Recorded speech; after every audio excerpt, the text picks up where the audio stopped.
창립 50주년을 맞이한 저희들, 오늘도 성장로님께서 기도하셨지만 지금까지 저희를 이 복된 자리로 인도하신 하나님께 감사와 영광을 올려드립니다. 희년이라는 주불리 해라고 불리기도 하죠. 출애굽했던 이스라엘 백성의 지속적인 축복을 위해 하나님께서 오늘 저희가 말하는 이 희년 제도를 세우셨습니다. 다른 백성은 지키지 않지만 하나님께서는 이스라엘 백성들이 이 규례를 지키셨으면 해서 그들을 축복하기 위해서 희년 제도를 세우셨습니다. 지난주에 그 내용을 잠시 접하게 되었는데, 레위기 25장, 제가 10절을 화면을 보시고 다시 한번 읽도록 하죠. 화면 25장 10절입니다. 제가 읽도록 하겠습니다. 너희는 50년에 나왔네요. 같이 읽죠. 시작. 너희는 50년 때에 해를 거룩하게 하여 그 땅에 있는 모든 주민을 위하여 자유를 공포하라. 이 해는 너희에게 희년이니 너희는 각각 자기의 소유지로 돌아가며 각각 자기의 가족에게로 돌아갈지라. 하나님께서 이스라엘 백성들을 위해서 하신 말씀입니다. 가족들에게 돌아가라. 여러분, 그 말씀은 뭐냐면 50년이 지났는데 이스라엘 백성들이 흩어졌다는 겁니다. 이유는 여러 가지입니다.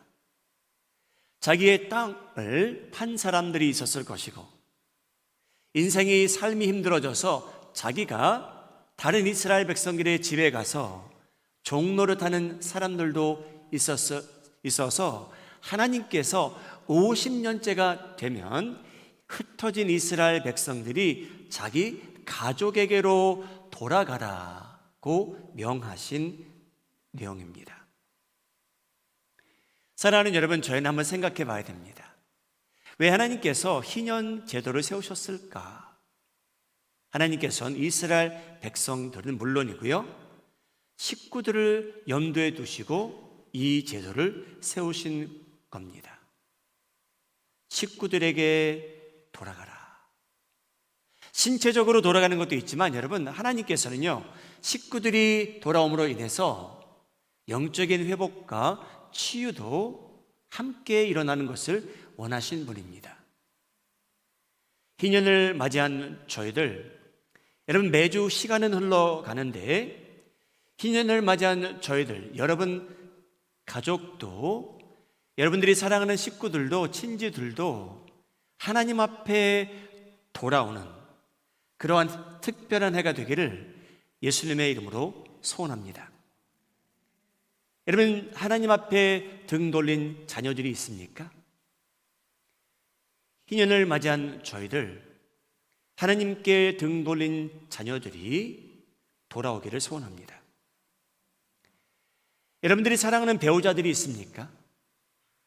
하나님을 예배하는 데 기쁨이 없다면 여러분, 그 기쁨이 이번 이 해에 회복되기를 예수님의 이름으로 소원합니다. 아직도 우상을 붙들고 있는 부모님이 계십니까? 아직도 예수님을 모르는 부모님이 계시다면 여러분, 이 희년을 통해서 여러분들이 하나님의 말씀을 통해서 배우는 내용을 가지고 그것을 실천함으로 인해 여러분들이 사랑하는 부모님들도 예수님을 영접하는 복된 해가 되기를 예수님의 이름으로 축복합니다. 하나님께서는 가정을 염두에 두시고 저희가 말하는 희년을 세우십니다. 주불리해를 선포하십니다. 오늘 본문 말씀을 보게 되면 하나님께서 얼마나 가정을 염두에 두셨는지 저희가 알게 됩니다. 여러분, 상상해 가십니까? 무덤 사이에 사는 사람이 있었대요. 여러분, 그 사람이 얼마나 많은 귀신들이, 악한 영들이 그를 지배했으면 여러분, 그 귀신들의 이름이 있었대요. 군대라. 이 한 사람이 그 악한 영들에 짓눌려 살아갑니다. 여러분, 얼마나 악한 영들이 악한지 제가 이 장면만 봐도 알게 됩니다. 이 사람이 스스로 자신을 해치고 있었대요. 여러분, 그 영, 이 세상에 아직도 살아있습니다. 존재합니다. 스스로 해치게 하는 영이에요. 어떻게 살아갔습니까? 무덤 사이에 사는 이 사람이 예수님을 만나게 됩니다. 예수님께서 그 안에 있는 그 많은 악한 영들을 쫓아내시죠. 그래서 이 사람은 해방을 얻게 됩니다. 그래서 여러분, 이 사람이 예수님에게 뭐라고 얘기하냐면요, 예수님, 제가 당신을 따르게 해주십시오. 저 예수님 따라가고 싶습니다. 이 사람에게 예수님께서요, 따라오지 말라고 말씀하세요. 허락치 않으셨다라고 말합니다. 그리고 예수님께서 여러분, 이 사람에게 뭐라고 말씀하시냐면요, 너는 집으로 돌아가라. 가정으로 돌아가래요.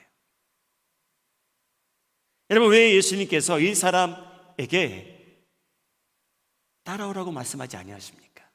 왜 집으로 보내십니까? 사랑하는 우리 마음이 아닌 장로교회 성도님들, 왜 예수님께서 이 사람을 집으로 보내셨는지 여러분들이 이 이유를 잘 구별하셔서 알고 이해하시고 이 중요성을 여러분들이 삶 속에 실천하시기를 주님의 이름으로 저는 소원합니다. 여러분, 왜 예수님께서 그 사람을 대상으로 나를 따르라라고 하지 않으셨는지 이유가 있습니다. 사랑하는 여러분, 하나님께서 여러분들을 부르실 때에, 콜링을 하실 때, 여러분, 하나님의 콜링은요, 부르심은요, 사람마다, 상황마다 다 다르기 때문입니다. 옆에 앉아 계신 분, 상황, 영적 상태, 하나님께서 저 사람한테 기대하는 모든 것이 여러분 다양합니다. 다릅니다. 여러분, 이 사람이 예수님을 만나기 전에 어떻게 살아갔습니까? 마가복음 5장 5절에 나옵니다. 밤낮 무덤 사이에서나 산에서나 늘 소리 지르며 돌로 자기의 몸을 해치고 있었더라. 정상인 사람이 아니죠. 악한 영들이 그를 괴롭힙니다. 그랬던 사람이 예수님을 만나 해방되어서 얼마나 기뻤을까요? 예수님을 따르기 원하는데 예수님께서 허락치 않으셨답니다. 마가복음 5장 18절에 나옵니다. 예수께서 배에 오르실 때에 귀신 들렸던 사람이 함께 있기를 간구하였더라. 이 내용은 뭐냐면요, 간절히 부탁했다는 거예요. 베깅을 했다는 거예요. 예수님, 제발 제가 예수님을 따라갈 수 있도록 허락해 주십시오. 그런데 예수님께서 안 된다 그러셨던 거예요. 사랑하는 여러분, 만일 이 사람이요, 예수님을 따라다니면서 간증 집회를 인도했으면요, 그 자리에는 빈자리가 없었을 겁니다. 여러분, 이러한 간증을 가진 사람 보셨습니까? 여러분, 돼지가 2,000마리가 있었어요. 만약 악한 영이 돼지 한 마리를 상징했다면 2,000명이나 되는 악한 영들이 지배를 하고 있는데 예수님께서 해방시켜 주셨어요. 와, 여러분, 그 사람의 간증은 들어볼 만했을 겁니다. 한국에서, 미국에서, 전 세계를 다니면서 간증 집회를 열면 그 얼마나 많은 사람들이 은혜를 받았을까요? 도전을 받았을까요? 예수님 앞에 무릎을 꿇었을까요? 그런데 예수님께서 간증 투어는커녕 자기를 따라오지 말라는 거예요. 마가복음 5장 19절입니다. 허락하지 아니하시고 그에게 이르시되 집으로 돌아가 주께서 내게 어떻게 큰 일을 행하사 너를 불쌍히 여기신 것을 내 가족에게 알리라 하시더라. 여러분, 예수님의 반응이 이해가 가십니까? 왜 예수님께서 자기를 따르겠다고 하는 사람을 거절하시고 집으로 돌려보내십니까? 왜 허락치 아니하십니까? 여러분, 다시 한번 말씀드립니다.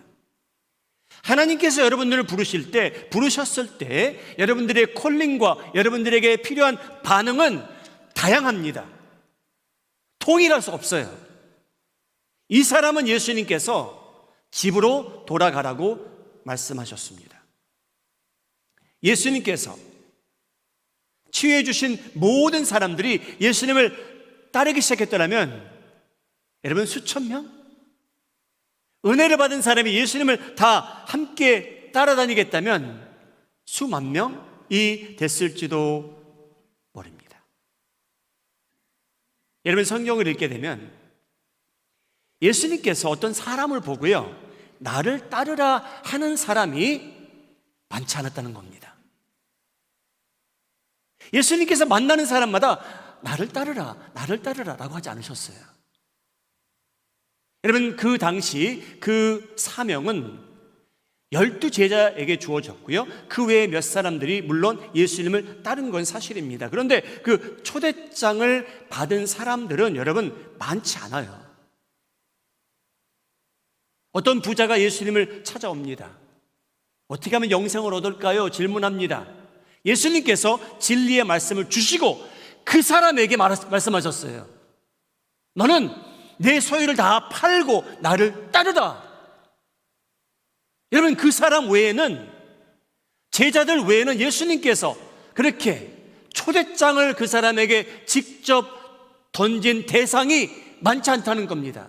그러나 그 사람에게 예수님께서 원했던 것은, 그 사람에게 원했던 것은 뭐였냐면요, 다 팔고 예수님을 따르는 거였어요. 그 사람에게는요. 여러분들에게 다 해당되는 일은 아니에요. 얼마나 감사합니까?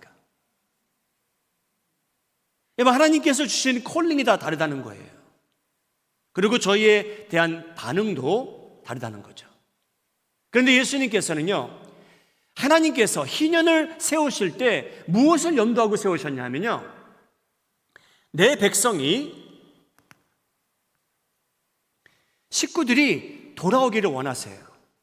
흩어졌던 우리 사람들, 이스라엘 백성들이 각 가정으로 돌아가셨으면 합니다. 왜냐하면 여러분, 성경을 살펴보게 되면요, 하나님이 보시기에, 우리를 만드시기에 가족에 대한 책임에 대한 큰 비중을 차지하게 만드셨습니다.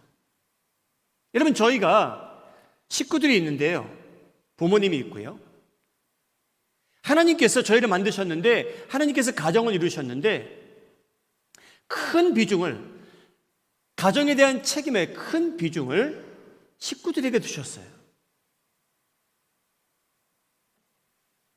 여러분, 예수님께서 다시 한번 말씀하십니다. 마가복음 5장 19절 세 번째 읽겠습니다. 허락하지 아니하시고 그에게 이르시되 집으로 돌아가 주께서 내게 어떻게 큰 일을 행하사 너를 불쌍히 여기신 것을 내 가족에게 알리라 하시니. 예수님께서는 가족에게 알리라고 이 귀신 들렸던 사람에게 말씀하십니다. 여러분, 마가복음의 특징이 있어요.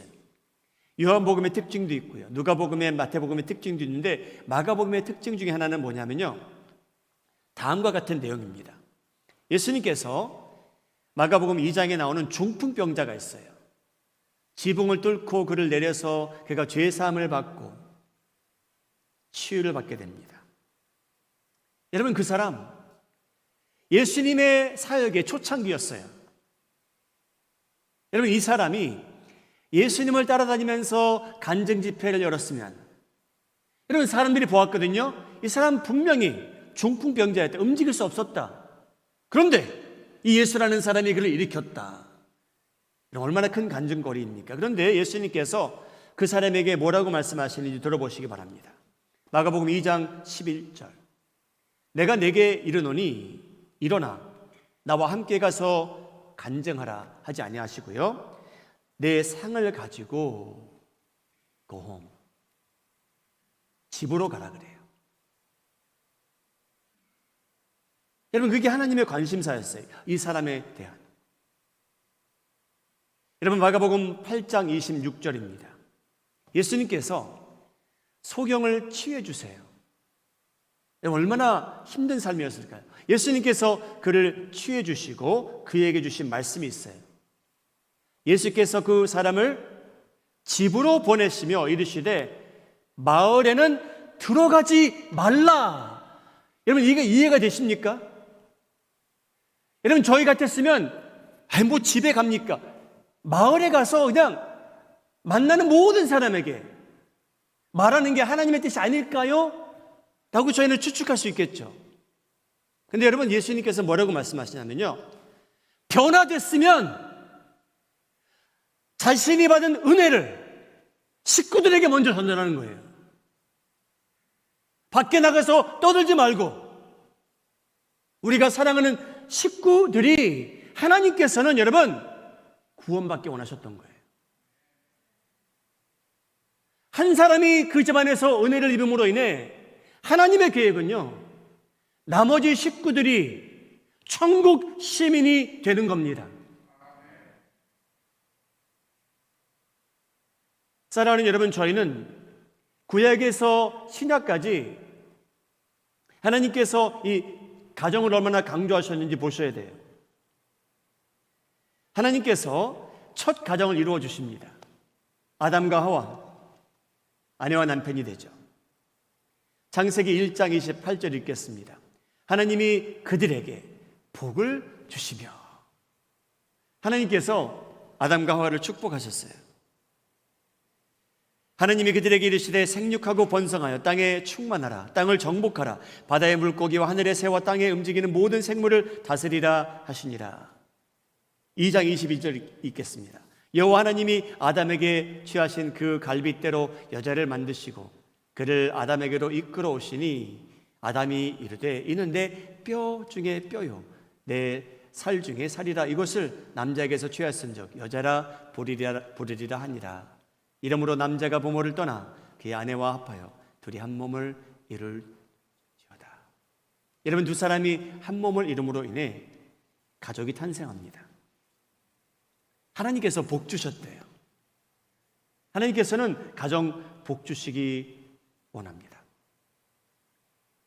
여러분, 저희가 만일 결혼한다면 사람은, 크리스찬은 결혼하는 순간 그에게는 큰 책임이 따르기 시작합니다. 하나님께서 맺어주신 관계 속에서 하나님께서는 저희로부터 특별한 반응을 요구하세요. 그 관계가 성립됐다면. 그래서 제가 다 읽지는 않겠지만 에베소서 5장을 보게 되면요, 하나님께서 말씀하시는 내용이 뭐냐면 서로 피차 복종하라. 그리고 남편이라는 사람은 크리스찬이라면 아내를 특별히 사랑하라. 아내가 크리스찬이라면 남편에게 특별히 순종하라, 복종하라. 크리스찬 자녀라면 부모님을 공경하라. 크리스찬 부모님이라면 자녀를 노엽게 하지 말라. 사랑하는 여러분, 하나님께서 행복한 가정을 디자인하셨는데 그 형태가 에베소서에도 나오고요, 창세기에도 나오고요, 성경의 여러 군데에서 등장합니다.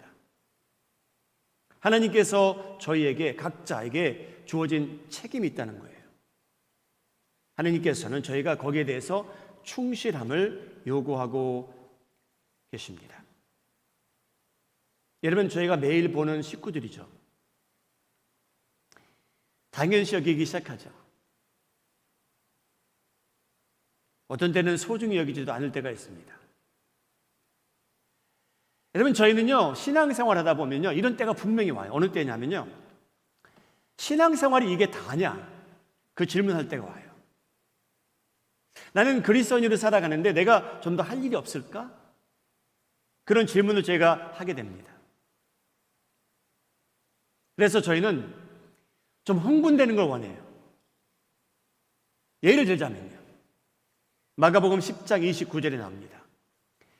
예수께서 이르시되 내가 진실로 너에게 이르노니 나와 복음을 위하여 집이나 형제나 자매나 어머니나 아버지나 자식이나 전토를 벌인 자는 현세에 있어 집과 형제와 자매와 어머니와 자식과 전토를 100배나 받되 박해를 겸하여 받고 내세 영생을 받지 못할 자가 없느니라. 와우, 할렐루야. 여러분, 하나님을 믿으면서 이렇게 살아보기 원하시는 분이 계십니까? 이런 때가 있으셨습니까? 내가 박해를 받더라도 나는 예수님을 위해서 살리라. 내가 부모님을 버릴지라도, 자녀를 멀리할지라도 나는 하나님을 위해서 살리라. 사랑하는 여러분, 이런 일이야말로 엑사이팅한 부분이 없지 않아 있겠죠. 그런데 여러분, 저희가 반드시 기억할 것이 있습니다. 그게 뭐냐면요, 이 마가복음 10장 내용은요, 자기 책임을 다 안 하는 사람에게 주어진 옵션이 아니에요. 특권이 아니에요, 여러분. 여러분, 쉽게 표현하자면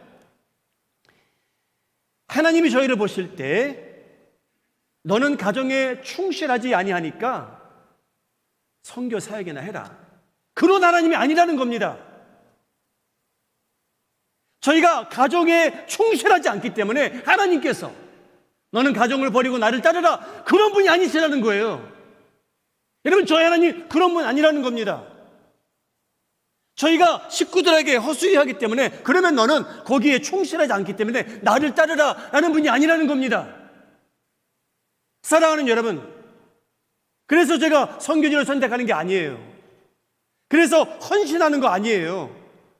사랑하는 여러분, 마가복음 10장에 나오는 내용은요, 가정을 위해서 최선을 다하는 사람에게 주어지는 특별한 우리 일상생활 속에서는 드문 콜링이에요. 하나님께서 여러분들에게 언제 모든 것을 팔고 부모님을 버리고 나를 따르라고 직접 말씀하신 적이 있습니까? 여러분, 그게 다 잘못됐다는 거 절대 아니죠.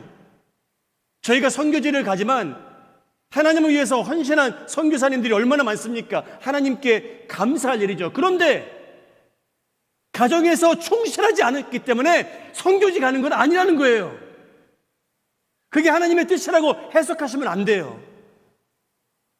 나는 부모님과 가깝지도 않고 자녀들과 등지며 살기에 나는 선교하리라, 그거 아니라는 거죠.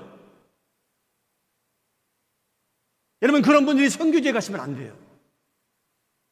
선교사님 되시면 안 돼요. 사랑하는 여러분, 하나님께서 희년을 선포하세요. 그 내용 중에 하나가 뭐냐면요, 흩어진 식구들이 다 모이래요. 다시 하나님 앞에 모이라는 거예요. 하나님은 그 회복을 원하십니다. 그래서 여러분, 예수님께서 이 귀신 들렸던 사람을 다시 집으로 보내는 이유는, 소경을 다시 집으로 보내는 이유는, 중풍병자를 다시 집으로 보내는 이유는 하나님께서 그 한 사람을 통해 하나님의 은혜를 다른 사람들이, 다른 식구들이 경험했으면 하셔입니다. 자랑하는 게 아니고요, 간증 집회를 여는 것도 아니고요, 예수님께서는 구체적이셨어요. 식구들에게 돌아가라. 희년의 내용이 바로 그겁니다, 여러분. 그래서 여러분, 하나님께서는요, 여러분 가족의 회복과 구원을 원하시는 분입니다. 여러분 가족이 예수님 앞에 회복되고 온 식구가 구원받는 역사가 있기를 예수님의 이름으로 축복합니다. 사랑하는 여러분, 하나님께서 인류를 물로 심판하실 때가 있으셨어요. 여러분, 그때 창세기 7장에 나옵니다. 1절 말씀. 여호와께서 노아에게 이르시되 너와 내 온 집은 방주로 들어가라. 이 세대에서 내가 내 앞에 의로움을 내가 보았음이니라. 여러분, 누구의 의로움을 보았습니까? 하나님께서는요, 노아의 아내의 의로움을 본 게 아니에요. 하나님께서는요, 노아의 세 아들의 의로움을 보신 게 아닙니다. 하나님께서는요, 노아의 세 며느리의 의로움을 보신 게 아니에요. 하나님은요, 노아의 의로움을 보신 거예요. 그런데 하나님께서 방주에 노아만 구원하신 게 아니었고요, 하나님께서는요, 아버지의 벌거벗은 모습을 볼 그 자녀까지 포함해서 구원해 주셨어요. 한 사람을 통해서요. 온 식구가 구원을 얻는 그러한 모습입니다. 여러분, 바울과 실라라는 사람이 복음을 전하다가 매를 많이 맞습니다. 감옥에 던져집니다. 사람들도 저주하지 않고 하나님을 원망하지 않고 감옥소에 들어가 있는데 찬양하고 있어요. 감사하고 있어요. 하나님의 기적이 그 자리에 임합니다. 그래서 죄수들을 보던 간수가 다 도망갔는지 알고 자기를 해하려고 해요. 바울과 실라가 말렸죠. 사도행전 16장 29절.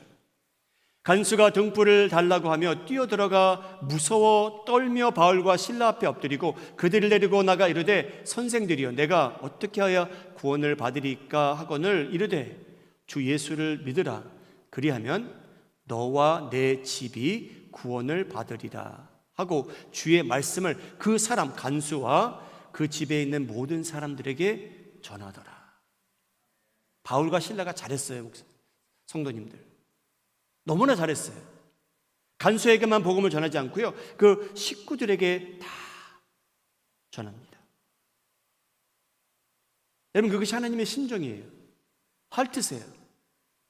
저희를 통해서 저희 식구들이 구원받기를 원하십니다. 사랑하는 여러분, 희년을 맞이한 저희들 이제 시간은 흘러갈 거예요. 여러 행사가 준비되어 있어요. 여러분, 행사만 참여하시다가 한 해를 마무리하는 그러한 해가 안 되기를 바랍니다. 여러분, 희년의 목적 중에 하나는요, 오늘 레위기 말씀 그대로요, 식구들이 돌아오는 거라는 거죠. 사랑하는 여러분, 희년을 맞이한 저희들, 여러분들이 새로운 다짐하시는 한 해가 되기를 예수님의 이름으로 소원합니다. 어떤 다짐이냐면요, 사람들의 마음을 움직이시는 분은 하나님밖에 없다. 내가 하나님께 등 돌린 아들의 마음을 변화시킬 수 없다는 거예요. 전혀 살아계신 하나님께 감사할 줄 모르고 예배드리지 않는 딸 마음 우리가 돌릴 수 없다는 거예요. 우리가 돌이킬 수 없어요. 내가 교회 가는 것을 미워하는 배우자, 그의 마음, 여러분, 저희가 잔소리를 하루에 5,000번 해도 그 사람 마음 못 바꿉니다.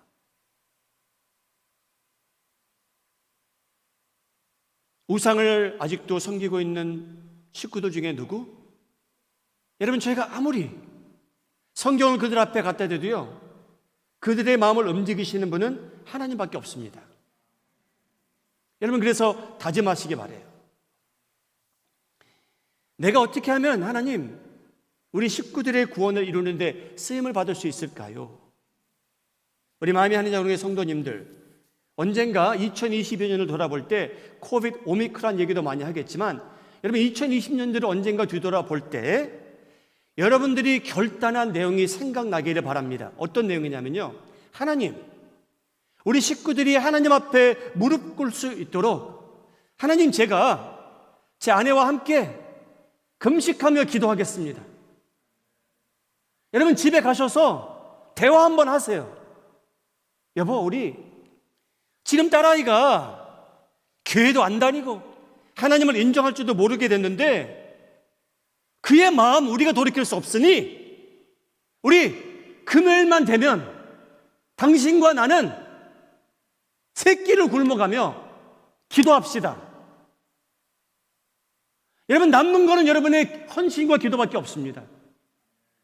누가 여러분들의 자녀들의, 부모님의, 배우자의 마음을 움직이시겠습니까? 그들이 어떻게 해야 돌아옵니까? 유명한 강사님만 모셔다 어떻게 하면 될까요? 절대 그렇지 않습니다. 여러분, 더러운 영들은요, 치열한 싸움을 싸우고 있대요. 전쟁하고 있대요. 저희를 대상으로, 저희 자녀들을 대상으로, 부모님을 대상으로 그들이 하나님과 멀리할 수 있도록, 무릎 꿇지 않도록, 인정하지 않도록, 감사하지 않고, 경배하지 않고, 예배드리지 않고 살아갈 수 있도록 치열한 싸움을 싸우고 있대요. 어떻게 저희가 이기겠습니까? 이길 수 없어요. 그런데 여러분, 하나님께서 길을 열어주신 건 저희가 금식할 수 있는 기회를 주세요. 저희가 기도할 수 있도록 깨워주세요. 우리 마음이 하는 자국의 성도님들, 저희는 복된 희년을 맞이한 백성들이에요. 얼마나 감사한지 모르겠어요. 여러분, 저희가 즐길 수 있는 행사도 많이 준비되어 있는데 즐기는 것으로 끝나는 것이 아니고, 다시 한번 여러분, 저희가 언젠가 2022년도를 뒤돌아볼 때 내가 그때부터 규칙적으로 정기적으로 우리 자녀들을 위해서 금식하기 시작했지, 그러한 영적인 습관이 대를 이어서 여러분 가문에 뿌리를 내리는 역사가 있기를 예수님의 이름으로 축복합니다. 여러분 가정에 그러한 영적 습성이 뿌리를 내리기 바랍니다. 그래서 여러분, 대를 이어서 예수님이 오시는 그날까지 여러분들의 식구들과 후손들은 하나님께 영광 돌리며 살아가는 희년의 의미를 잃지 않은 그러한 백성들과 가족으로서 살아가시는 여러분들 되기를 예수님의 이름으로 축복합니다. 기도하시겠습니다. 우리 개인적으로 기도하시기 바랍니다.